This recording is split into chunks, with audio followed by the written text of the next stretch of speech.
आप देख रहे हैं दुनिया भर की खबरें। आज है 9 अप्रैल 2026 और ये रही आज की सुर्खियां।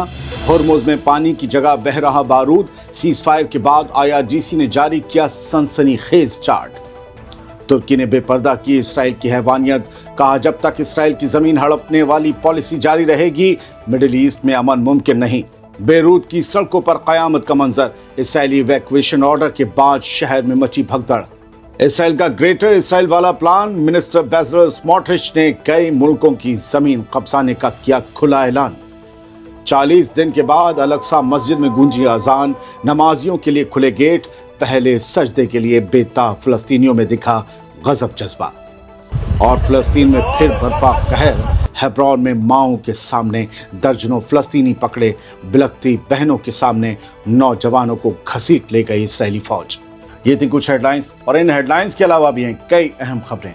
आज़ाद बोल इंडिया में आपका खैर मकदम है। मैं हूं आदिल खान आज़ाद।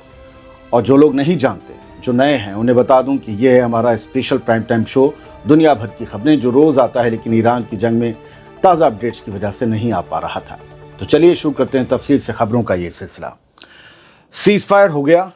हॉर्मुज़ को खोलने का रास्ता साफ होता दिख रहा था, लेकिन आज 9 अप्रैल को समंदर के पानी के साथ बारूदी सुरंगों यानी सी माइंस के बहने की एक सनसनीखेज खबर सामने आई है। ईरान की न्यूज़ एजेंसियों ने एक ऐसा चार्ट जारी किया है जिसने अमेरिका और इसराइल के होश उड़ा दिए हैं। इस चार्ट के मुताबिक ईरान की रेवोल्यूशनरी गार्ड्स कॉर्प्स यानी IRGC ने जंग के दौरान हॉर्मुज़ की मेन शिपिंग लेन में सी माइंस बिछा दी थी। चार्ट में एक बड़े हिस्से को फारसी में डेंजर जोन मार्क किया गया है। ये वही रास्ता है जहां से दुनिया का 20% तेल और गैस गुजरता है। अब ईरान ने साफ कर दिया है कि अगर किसी जहाज को हॉर्मुज़ पार करना है तो उसे पुराने रास्ते के बजाय ईरान की ज़मीन के नज़दीक लारक आयरन के पास से होकर गुजरना होगा। ये चार्ट 28 फरवरी से 9 अप्रैल तक के हालात को दिखा रहा है और अभी तक ये साफ नहीं है कि ईरान ने उन बारूदी सुरंगों को वहाँ से हटाया भी है या नहीं। मेरा ख्याल से वो नहीं हटाएगा, क्योंकि जंग तो फिर कभी भी शुरू हो सकती है। सीज़फायर टूट सकता है। 2 ही दिन तो हुए, तो ईरान के लिए वो एक बैकअप हथियार है। मेरा मानना है कि ईरान ने बहुत बड़ी चाल चली है। सीज़फायर के बावजूद हॉर्मुज़ की चाबी अभी भी उसी के पास है और वो इसे एक हथियार की तरह इस्तेमाल कर रहा है। नेतन्याहू जिस तरह लेबनान में आग लगाकर इस समझौते की खिलाफ वर्जी करना चाहता है, ईरान ने ये बारूदी सुरंगें दिखाकर अपना रुख भी साफ कर दिया है कि हम भी तैयार हैं, आओ तो ज़रा। अगर एक भी जहाज़ इन सुरंगों की चपेट में आ गया तो समंदर का ये रास्ता एक बार फिर जंग के मैदान में तब्दील हो जाएगा। अब देखना यह है कि सदर डोनाल्ड ट्रंप ईरान के इस माइंस गेम का क्या तोड़ निकालते हैं। तुर्की ने इसराइल की हैवानियत के प्लान को दुनिया के सामने बेपर्दा कर दिया है। तुर्की के फॉरेन मिनिस्टर हाकान फिदान ने एक बेहद सख्त बयान जारी करते हुए कहा है कि इंटरनेशनल कम्युनिटी को अब इस हकीकत को पहचान लेना चाहिए। फिदान के मुताबिक जब तक इसराइल की ये ज़मीन हड़पने वाली पॉलिसी, ये एक्सपेंशनिज्म जारी रहेगी, तब तक मिडिल ईस्ट में अमन और सिक्योरिटी मुमकिन नहीं है। तुर्की ने साफ लफ्ज़ों में कहा है कि नेतन्याहू की हुकूमत जंग के नाम पर गज़ा के लोगों को भूख से मार रही है, ईस्ट यरूशलेम में इबादत की आज़ादी को छीन रही है और वेस्ट बैंक में हर दिन नए गैर कानूनी कदम उठाकर 2 स्टेट सॉल्यूशन की कब्र खोद रही है। अब इसराइल ने वही सब कुछ लेबनान में भी शुरू कर दिया है। तुर्की की तरफ से आए इस बयान को सख्त बयान माना जा रहा है। हकान फिदान ने आगे कहा कि कल ही ईरान में सीज़फायर का ऐलान हुआ था, लेकिन नेतन्याहू ने एक बार फिर खेल बिगाड़ने वाला काम किया। तुर्की का कहना है कि लेबनान में इसराइली कब्जे को रोकना और आम लोगों की जान बचाना अब एक ऐसी ज़रूरत बन गई है जिस पर कोई समझौता नहीं हो सकता। यानी तुर्की इनडायरेक्ट तरीके से ये कह रहा है कि लेबनान में इसराइली हमलों को रोकने के लिए कुछ नहीं बल्कि बहुत कुछ करना पड़ेगा और इस कुछ को करने के लिए तैयार रहना चाहिए। तुर्की के ज़बानी जमा खर्च के बाद लेबनान चलते हैं। लेबनान में सीज़फायर के दावों के बीच क़यामत का मंजर साफ नज़र आ रहा है। इसराइल की तरफ से बेरूत के शुमाली यानी सदर्न इलाकों को खाली करने के जो ज़बरदस्ती के हुक्म, जो फोर्स इवैक्यूएशन ऑर्डर्स दिए गए हैं, उसके बाद पूरे शहर में अफरा तफरी का माहौल है। ये नज़ारा 9 अप्रैल 2026 की शाम का है। ये हुक्म बेरूत के तकरीबन हर हिस्से को खाली करने के लिए दिए गए हैं। आज रात बड़े हमले हो सकते हैं सुबह तक। इसके बाद सड़कों पर जो हुक्म आए, उसके बाद सड़कों पर गाड़ियों का एक ऐसा सैलाब उमड़ा है कि पूरा शहर जाम हो गया है। हजारों लाखों लोग अपने घरों को छोड़कर भागने पर मजबूर हैं।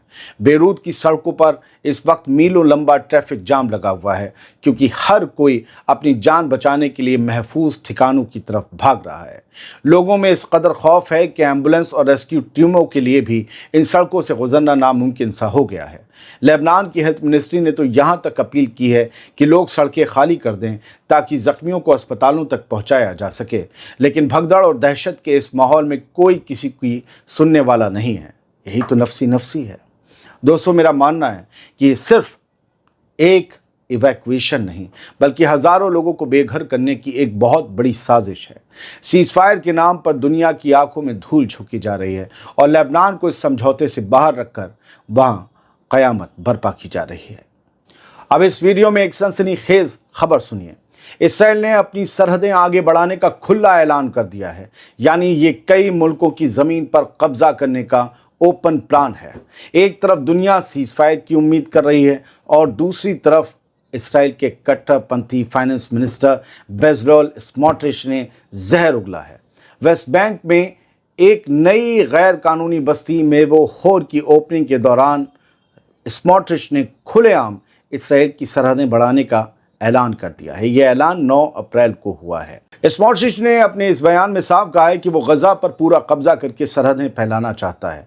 यही नहीं, उसकी नज़र लेबनान के लितानी दरिया, सीरिया के माउंट हरमन और गोलान हाइट्स पर भी हैं। उसने डींगे हाँकते हुए कहा कि इसराइल शुमाल, जनूब, मशरिक और मगरिब यानी ईस्ट वेस्ट नॉर्थ साउथ हर जगह हर तरफ अपनी ज़मीन बढ़ाएगा। दोस्तों, मेरा मानना है कि बेजलेल स्मोट्रिच का ये बयान साफ कर रहा है कि ये हुकूमत अमन नहीं बल्कि सिर्फ कब्जा चाहती है। सीज़ फायर के बीच लेबनान और सीरिया को हड़पने की धमकी सरेआम खिलाफ वर्जी है। नेतन्याहू और उसके साथी पूरे मिडिल ईस्ट को निगल जाना चाहते हैं, जो आने वाली एक बहुत बड़ी जंग का इशारा है। एक बदमाश, एक गुंडे, एक भूमाफिया की तरह इसराइल काम करता है। अफसोस कि कुछ लोग उसे फादरलैंड बता देते हैं। आज़ाद बोल इंडिया के इस वीडियो में अब दिल को सुकून और खुशी देने वाली एक बेहद शानदार खबर देखिए, सुनिए भी, सुनिएगा ज़रूर। ईरान और अमेरिका के बीच हुए सीज़ फायर के बाद आज क़िबला अव्वल की वीरानी ख़त्म हो गई। पिछले 40 दिनों से बंद पड़े मस्जिद अल अक्सा के गेट आखिरकार नमाजियों के लिए खोल दिए गए। इसराइली फ़ौज ने इन पाक ज़मीनों पर जो पाबंदी लगा रखी थी, वो आज सीज़ फायर के असर से टूट गई। सुनिए, ये क्या था? पहली अजान। जैसे ही फज्र की पहली अजान की आवाज़ गूंजी, यरूशलेम की गलियों में एक अलग ही मंजर देखने को मिला। हज़ारों नमाजी अपने मुक़द्दस मकाम की तरफ दौड़ पड़े। हर कोई इस पाक सरजमी पर पहला सजदा अदा करने के लिए बेताब नज़र आया। 40 दिनों के लंबे इंतज़ार के बाद जब मोमिनों ने मस्जिद के अंदर कदम रखा तो हर आँख नम थी और लबों पर अल्लाह का शुक्र था। दोस्तों, मेरा मानना है कि मस्जिद अल अक्सा का खुलना सिर्फ एक मजहबी जीत नहीं बल्कि फ़लस्तीनियों के सब्र और डटे रहने का नतीजा है। नेतन्याहू ने जिस तरह 40 दिनों तक इबादत की आज़ादी को दबा कर रखा था, वो उसकी ज़्यादती की इंतहा थी। लेकिन आज अजान की गूंज ने ये साबित कर दिया है कि जुल्म कितना भी बढ़ जाए, हक़ की आवाज़ को दबाया नहीं जा सकता। अब देखना ये है कि क्या नेतन्याहू आने वाले दिनों में फिर से कोई खिलाफ वर्जी करने की जुर्रत करता है या नहीं। 28 फरवरी को मस्जिद बंद कर दी गई सिक्योरिटी कंसर्न्स का हवाला देकर कि ईरान हमले कर रहा है। कल सीज़ फायर हुआ, आज मस्जिद खुल गई। कहा कि वो कंसर्न्स अब ख़त्म हो गए। इसी ज़मीन से अब दूसरी खबर सुन लीजिए। मस्जिद अल अक्सा के दरवाजे 40 दिनों के लंबे इंतज़ार के बाद आखिर नमाजियों के लिए खोल दिए गए हैं। अमेरिका, इसराइल और ईरान की जंग के दौरान इसराइली हुकूमत ने जो सख्त पाबंदियां लगा रखी थीं, वो जुमेरात को ख़त्म हो गईं। जुमे की नमाज भी इंशाअल्लाह अदा की जाएगी। फरवरी के आखिर से अब तक किसी भी आम शहरी को मस्जिद अल अक्सा के अंदर जाने की इजाज़त नहीं थी। यहाँ तक कि ईद उल फित्र की नमाज भी अदा नहीं करने दी गई, रमज़ान में भी जाने नहीं दिया गया। ऐसा 1967 के बाद पहली बार हुआ था। न सिर्फ मस्जिद बल्कि इसराइल ने चर्च ऑफ द होली सेप्चर जैसे ईसाइयों के मजहबी मकामात पर भी पाबंदियां लगा रखी थीं। हैरानी की बात यह है कि जब ये पाक जगह आम नमाजियों के लिए बंद थी तो इसराइल का कट्टरपंथी इंतहा पसंद मिनिस्टर इतमार बेन-ग्विर ज़बरदस्ती अंदर घुसाया था। दोस्तों, मेरा मानना है कि 40 दिन बाद अजान की गूंज और नमाजियों का ये सैलाब बता रहा है कि जुल्म से अकीदे को कभी कुचला नहीं जा सकता। दोस्तों, 40 दिन बाद मस्जिद अल-अक्सा के गेट खुले हुए कुछ ही घंटे हुए थे कि इसराइली हुकूमत ने अपनी असली फितरत दिखा दी।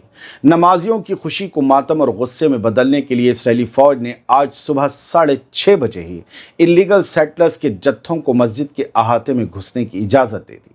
ये बेअदबी और घुसपैठ का सिलसिला 6.5 घंटे तक जारी रहा। जब फ़लस्तीनी नमाजियों ने अपनी पाक ज़मीन पर इस दखल अंदाजी का अपोज़ किया, मुखालफत की, तो वहाँ मौजूद इसराइली पुलिस ने उन पर हमला कर दिया। इस दौरान 2 फ़लस्तीनी नौजवानों और एक बहादुर खातून को ज़बरदस्ती गिरफ्तार कर लिया गया। ये सब उस जुल्म वाली पुलिस का मुकाबला कर रहे थे। हैरानी की बात यह है कि एक तरफ तो मस्जिद को खोलने का ढोंग किया गया और दूसरी तरफ इंतहा पसंद सेटलर्स को पुलिस प्रोटेक्शन में वहाँ बेअदबी करने की पूरी छूट दे दी गई। इसराइली फ़ौज ने गज़ा पट्टी से अगवा किए गए 14 फ़लस्तीनियों को आज रिहा कर दिया है। इन तमाम लोगों को कैरम शलोम क्रॉसिंग के रास्ते गज़ा वापस भेजा गया 9 अप्रैल को। रिहा होने वाले इन फ़लस्तीनियों ने इसराइली जेलों के अंदर होने वाले जुल्मों की जो दास्तान सुनाई वो रूह कपा देने वाली है। उन्होंने बताया कि उन्हें कई हफ्तों तक अंधेरी कोठरियों में रखा गया, बुनियादी चीज़ों के लिए तरसाया गया, बुनियादी ज़रूरतों से महरूम रखा गया। सीज़ फायर के इस दौर में इन 14 लोगों की वापसी उनके घर वालों के लिए किसी बड़ी खुशी से कम नहीं है, लेकिन जो जेलों से लौट कर आए हैं उनके याददाश्त में जो बदनुमा यादें हैं उन्हें गुजरने में मुद्दतें लगेंगी, सदियां लग सकती हैं। फ़लस्तीनियों पर इसराइल के जुल्म थमने का नाम नहीं ले रहे हैं। एक तरफ दुनिया का ध्यान इस्लामाबाद में होने वाली बातचीत पर है तो दूसरी तरफ वेस्ट बैंक के शहर हेब्रोन में इसराइली फ़ौज ने जुल्म की इंतहा कर दी है। ताज़ा इत्तला के मुताबिक इसराइली फ़ौज ने अल-फवार रिफ्यूजी कैंप में बड़े पैमाने पर सर्च ऑपरेशन चलाया वेस्ट बैंक में और दर्जनों फ़लस्तीनी नौजवानों को हिरासत में ले लिया।